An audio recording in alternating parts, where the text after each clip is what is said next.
Hari Om. Let's start with a prayer. Om Samasta Jana Kalyane Niratam Karunamayam Namami Chinmayam Devam Sadgurum Brahma Vidwaram Vasudeva Sutam Devam Kamsa Chanora Mardanam Devaki Paramanandam Krishnam Vande Jagadgurum Tvameva Mata Cha Pita Tvameva Tvameva Bandhuscha Sakhat Tvameva Tvameva Vidya Dravidam Tvameva Tvameva Sarvam Mama Deva Deva Tvameva Sarvam Gurudeva Deva. Hari Om. We are doing the chapter 6 of the Panchadashi of Vidyaranya Swami, and he discussed about the Paroksha Jnanam and Aparoksha Jnanam. It is essentially a perceptual knowledge, which is indirect knowledge right now, because I am listening to the scriptures and listening. So it is actually from the Sabda Pramana, and that is Paroksha Jnanam. And Aparoksha Jnanam is recognition that I am the totality, so which is self-evident and self-obvious. But since I am looking all over else, I cannot find it. It's just like we said, the 10th man story. And he defines what is Paroksham, indirect knowledge, and what is Pratyaksham. This is Asti Brahmeti Chet Veda, this is Sloka 16 that we covered. Asti Brahmeti Chet Veda Paroksha Jnanam eva tatu Aham Brahmeti Chet Veda Sakshatkaram cha uchyate. So what is Sakshatkaram? Asti Brahmeti Chet Veda. Brahman is there. God is there. So everybody thinks God is there and they go to temple to see God, or go somewhere else. Oh Lord, you look upstairs, because you think that Lord is not here, only is up there. But every scripture says Lord is all pervading, He is omnipresent, but we only look for somewhere, and people go to churches or go to temples or synagogues and so on, to where they can be with God. So here the knowledge is not really synchronizing. So there is God, but it is only indirect knowledge. Even Vedantic study has become only Paroksha Jnanam. If I say, yes, I understand, Aham Brahmasmi, I am Brahman, and so on. And so what do I have to do? So I have to keep on doing, meditating and all that. So which means that I have not really understood what it says. It says, Aham Brahmeti Chet Veda, it is remaining as a Paroksha Jnanam. It's only a hearsay knowledge. And what intellectual knowledge is actually, knowledge is all intellectual only, but it remains as an objective knowledge. It should be that way. It is an objective that God, I am looking for God, I am looking for Brahman, and that is the Paroksha Jnanam. So a lot of people who study Vedanta for years and years, and they can quote from one end to other, and then says, well, have you realized? Says, no. What are you doing? I am trying to still realize. Realize what? I am Brahman. You are already Brahman, whether you realize or not. It's a recognition and reclaiming. Why I don't claim? Because of the remnant vasanas. That we will see later. Because there is a pratibandham that contributes to obstruction of recognition or claiming that I am Brahman. So, Aham Brahmeti Chet Veda, when I can claim and abide in that knowledge, that's called Sakshatkara cha uchyate. That is this self-realization, that is the directly seeing it. Like, I am the 10th man, missing 10th man. We're all searching for the 10th person, and the leader is searching all over. You can only count up to 9. Where is the 10th man? And the teacher says, you are the 10th man. So 10th man is not somewhere to find. It is only recognition or realization that what I am searching for is what I am already. So therefore, Aham Brahmeti Chet Veda. But all that such is necessary in order to arrive at it. So there is an interesting story Swami Paramarthananda used to tell. So there one fellow was given a beautiful necklace by his wife, And being an American necklace is very thin, and it's a gold necklace, so 14 carats lay. And he was wearing, and proudly my wife gave, and he wanted to show off the necklace to his friend. So he walked around 4 miles where his friend is. So he said, look at this, these are my wife gave for my birthday. And after that they discussed so many other things for half an hour. And when he came back after that, and when he came back home, he realized that the chain is not there. So he said, my God, I lost this, and my wife just gave me, and she's looking for it, and he's in real trouble, searched all over, could not find. If I dropped it on the way, so he went back all the way to friend's place, thinking that he might have left it with the friend because he was showing it to his friend. And when he went there, friend was surprised. He came back again. So what's up? He says, I remember I showed you the necklace, and I think I forgot it here because I don't have it. So no, you didn't forget it, you didn't remove it. So they searched again, and it was there, hidden in his collar only. So he never lost it. So he was happy that he came back. The question was asked is, was that 4 miles of going back to the friend necessary to discover the necklace? If you say it is necessary, we say no, because he never lost it. He had it all the time. He didn't find it only because he didn't know how to search for it. But it's not necessary to go all the way. He could have found it perhaps there itself. And if you say it's not necessary, no, that answer is also not right, because he searched all over, could not find it. Only because of 4 miles only, he could find it. So what is the correct answer then?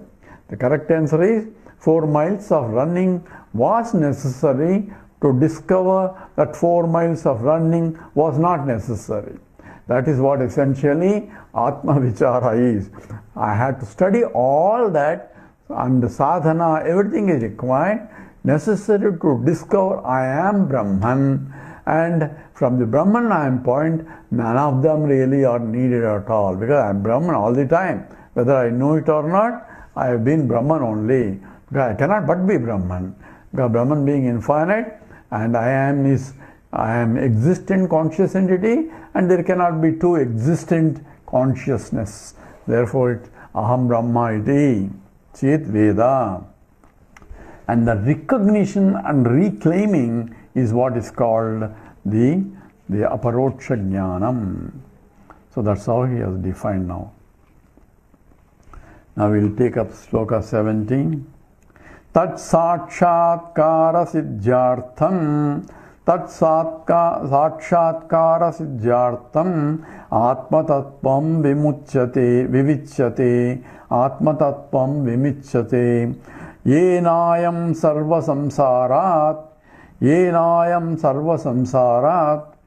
sajjayeva vimuchyate together. Tat sakshatkara siddhyartham atmatatvam vivichyate yenayam sarva samsarat sajjayeva vimuchyate. So yena is by this means by gaining atmatattvam, but through aparoksha jnanam. So yena, by this aparoksha jnanam, I am this seeker. Sarva samsarat, all samsara is able to discard it anyway. Tat sakshatkara siddhyartham atmatattvam vivichyate. In order to understand that aham brahmasmi, what does it say? Tat sakshatkara siddhyartham, to gain that knowledge, atmatattvam vivichyate. One has to inquire what's the nature of the self, has to be inquired. So it's who am I, where I stand for not the individual, I stand for the totality. So that includes Tattvamasi statement. And once I recognize that, now I am sarva samsarat, the whole samsara is gone. It says sajjayeva vimuchyate. So the very moment, sajja means right now, right here. It's not that I have to go somewhere in Vaikuntha or Kailasa in order to get liberated. because some of the philosophers say that you cannot gain that liberation in this life, in this world. So you have to drop this body and go all the way to the higher loka, to Vaikuntha. There you are dipped into the river, and when you come out of the river, you are given a body not made of tamasic but sattvic body you get, and you will be taken to the Lord Narayana, and mother will dress you up properly and then present it. Our beta has come all the way and presents to the Lord. So that is essentially Vivekam, the liberation, and that is where I had to go somewhere in order to get liberated. So that means it's not here, it is somewhere else. But once you are there, you are supposed to have infinite happiness, even though you are finite, because you are limited by other jivas who are already crossed that and came all the way there and are in the Vaikuntha. So there are several jivas there, including Lakshmi and the Narada and so many other Nityamukta jivas are there, and you are one of them there. That's a type of the liberation that is gone. That means Desakala Vastu Parichinnattvam is not gone. That means the limitation by space-wise, time-wise and so on, even though according to the proclamation it's no limitations of that.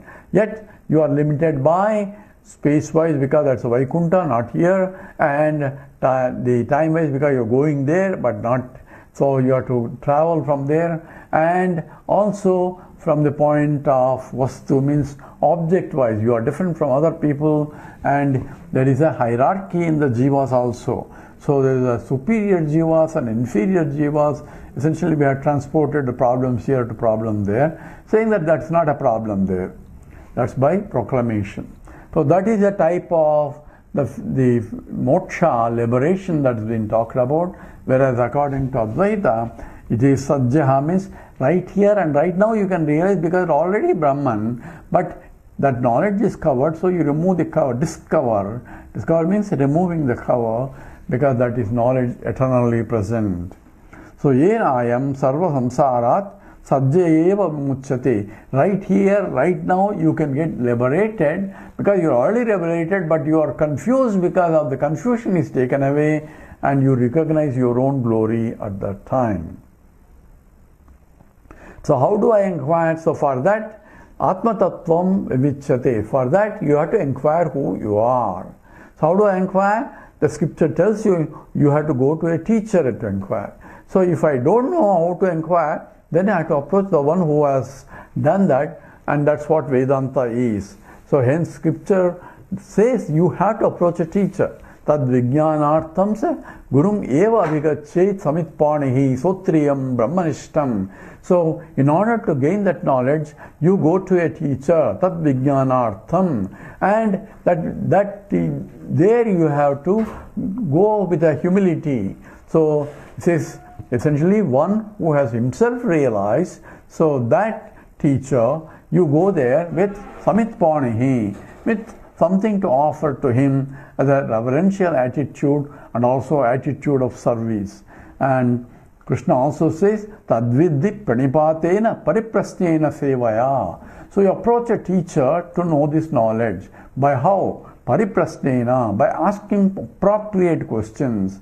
And essentially, pranipatena, by sashtanga namaskaram, means completely surrendering to your teacher, you approach. That's what Krishna also says in the Gita. So you have to approach an appropriate teacher. Who is an appropriate teacher? Appropriate teacher is the one who himself studied Vedanta under an appropriate teacher. That means there is a Guru Parampara involved, so the teacher to the taught, and that is how the knowledge is handed over. And in the process, the student also learn not only how to, but also what are the pitfalls in the wrong path, and that also teacher tells. And also, if somebody else come to you, how to teach that and pass on the knowledge, because this is the eternal knowledge where you have a runa, an obligation to your teacher, and somebody comes to you seeking for knowledge, then it is your duty to pass it on, because that's how you got the knowledge.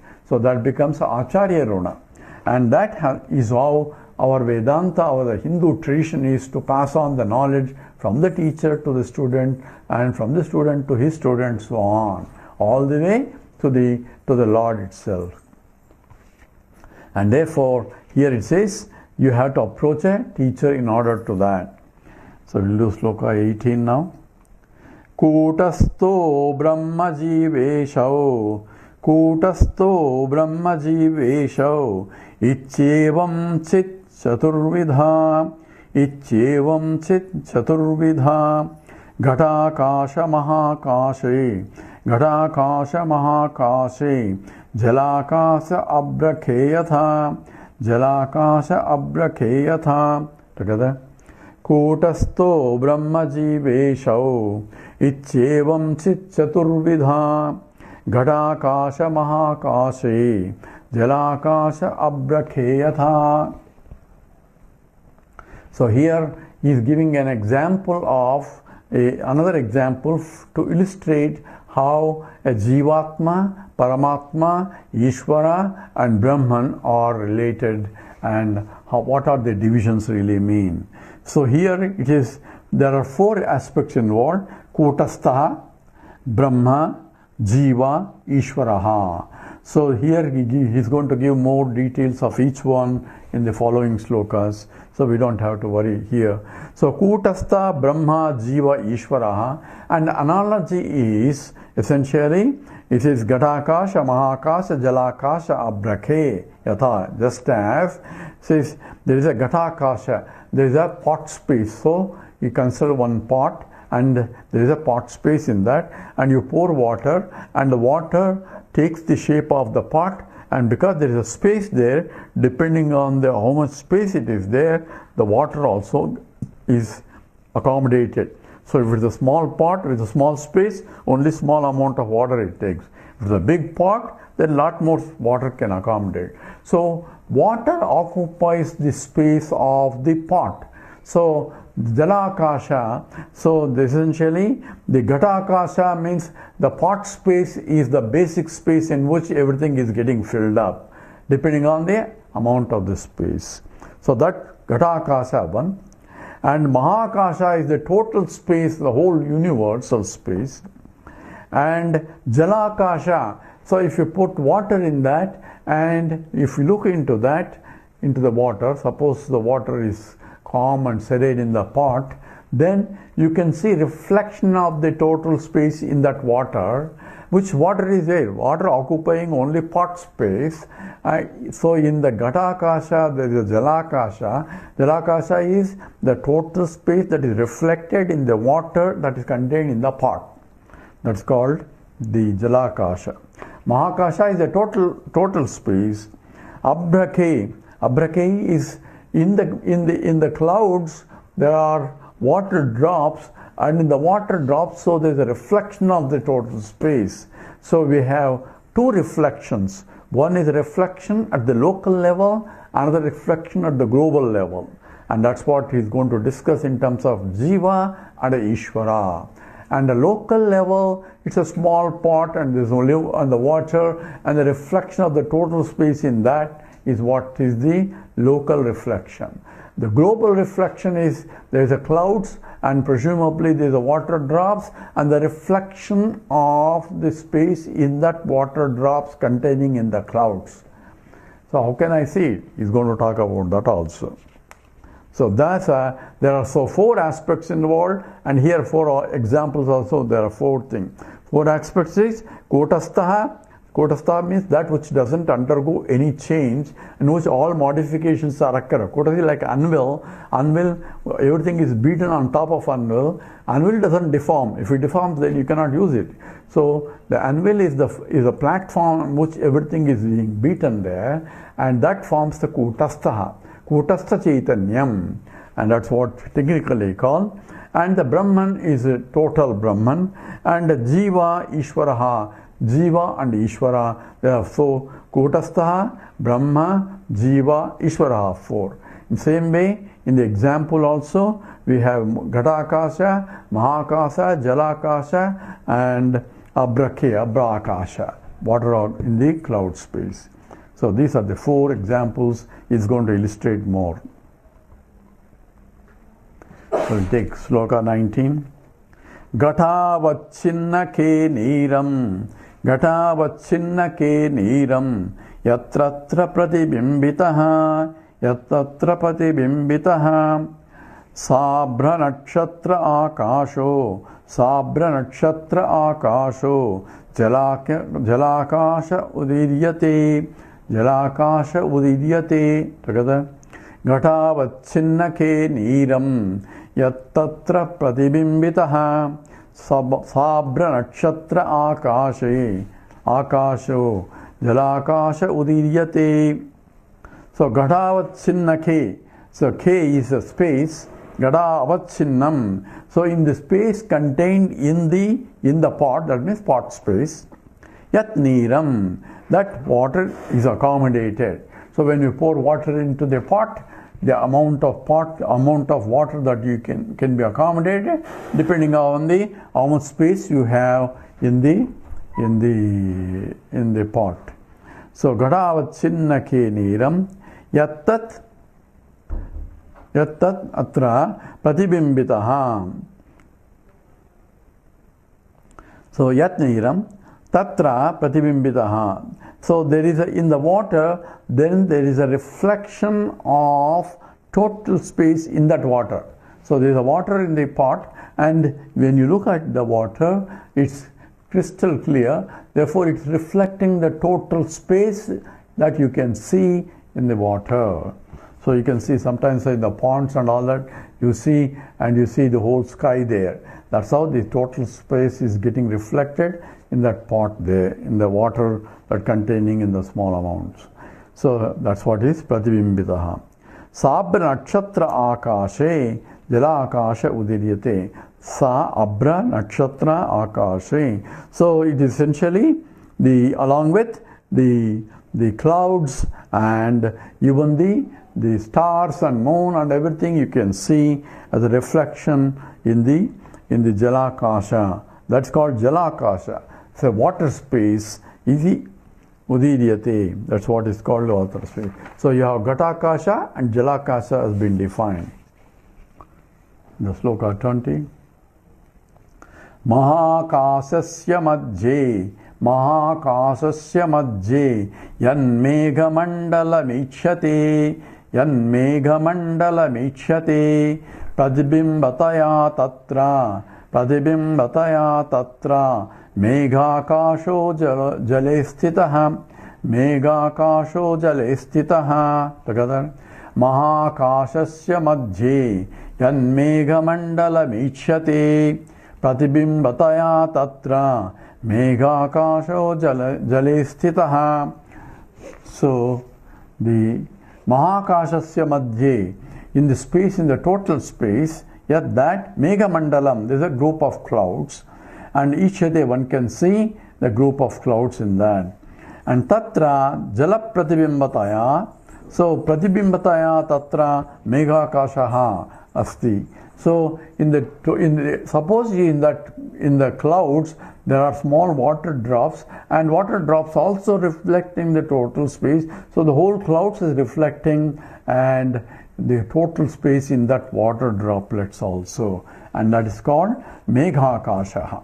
So you have essentially Mahakasha Madhye, Megamandalam, Megakasha, and Pratibimbataha, and the reflection of that, it is the total space, and the Megakasha is also there. So there are two again, total space and reflection of the total space in the waters of the droplets in the clouds. So this example that sometimes we cannot see water or all that. So here why we don't see also is going to tell us also. Megha, 21 sloka. Megham sarupa mudakam, Megham sarupa mudakam, Tusharakara samstitam, Tusharakara samstitam, Tatrakha pratibimboyam, Tatrakha pratibimboyam, Nirastvadanumiyati, Nirastvadanumiyati. Together. Megam sarupa mudakam, Tusharakara samstitam, Tatrakha pratibimboyam, Niratvadhanumiyate. So Megam sarupa udakam. So in the minute, the Amsha Mega, in the minute water droplets in the Mega, in the space, Tusharakara samstitam, existing in those minute droplets. Tatra, in this Niratva, there is a water droplets that can reflect this space, just as the water reflecting in the pot water. Tatra, in those Niratva, reflecting medium was there, being there, Anumiyate, it has to be inferred that there is a water droplets and there is a reflection of the water droplets in that one. So this is an analogy of the Ishvara. He is selecting something that you cannot really see, because there is a small water droplets, there is a reflection of that. Hey, I don't see it. You don't see Ishvara also. So example is selected because there is water droplets has to be there in the Meghakasha, and the droplets, they have to reflect, and in the reflection process this space also should be there, space gets reflected. And in the same way there is a Maya, and in that Maya the reflection of the Brahman in the Maya is essentially called Ishvara. So I don't see Maya, that's why it's called Maya. And reflection of that also I don't see, that's why it's called Ishvara. I don't see, but it is there, because that is Anumiyate. One has to infer. So the presence of the Lord has to be inferred only because by the creation one has to infer a creator. I don't believe it. So he looks at the child, they give him a watch. Like, what a beautiful watch. Hey, who created it? Who made this? Who made means there must be somebody other than the watch, because an intelligent watch is a functional one and there has to be intelligence behind it. So watch doesn't come spontaneously like nature created the universe. How did nature come into the universe? That's like the watch is coming spontaneously into the universe. Why? That's a watch nature, to come out just like that. And no one believes it. But at the same time, when a big scientist says, God did not create the world. Who created the world? This is a nature created. How did nature create? Oh, that's no answer. What are the laws for it? How did it create you? Oh, there's no. Because they are Abrahamic religions where they think that God upstairs and there is somebody who is other than some God up in the heaven who is creating all that. That kind of God, we also don't believe it. Therefore, what exactly has to be understood clearly. So here, Anumiyate, one has to infer from what you see has to be there. What I see a watch, there has to be an intelligent creation of that, intelligence behind it. So manufacturer who use some technology and all that behind, so much of brain is involved in that process, and I had to infer just because there is an intelligent creation. Same way the whole creation is intelligent because the laws that are there, I'm sitting in a small earth, sitting in a small lab, I'm able to discover the universal laws that are applicable to galaxies and galaxies away. That means it's a well-behaved system and well-controlled system, and laws are to be controlled. One can deduce because they can be experimented and determined, and only scientists discover the laws. Discover means remove the cover. It is there, he doesn't invent it, it's there for him to discover, means remove the ignorance. Same way, I had to discover the presence of the Lord also in and through the creation. So that's a different topic, how to see God. But here it says Anumiyate. So one has to infer that there has to be a reflection, and in the reflection you can see the total space. Now Kutastha Chaitanya is going to be described now. Sloka 22. Adhishtanataya dehan, Adhishtanataya dehan, Dvaya vichinna chetasaha, Dehadvaya vicchinna chetanaha Kotavan nirvikarena Sitaha kotastha uchyate. Together.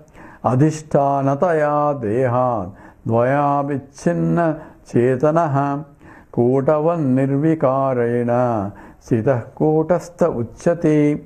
So that is pure consciousness, which is Chit Swarupam.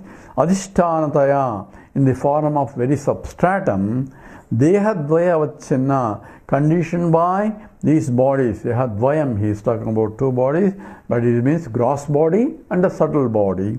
And Chetana, the consciousness, Kotavatu, like an anvil, the consciousness is essentially there behind it as Nirvikarena, without undergoing modifications, Sthitaha.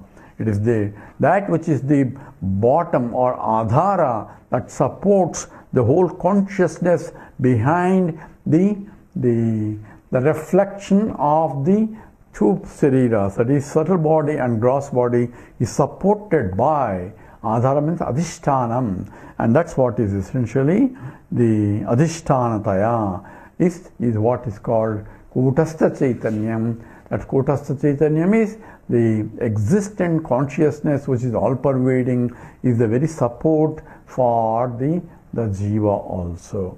We'll go into more details, and he's going to discuss more about how each one of the Kutastha Chaitanyam and Jarakasa, Ghadakasa and all that. We'll come back after break. We'll stop here.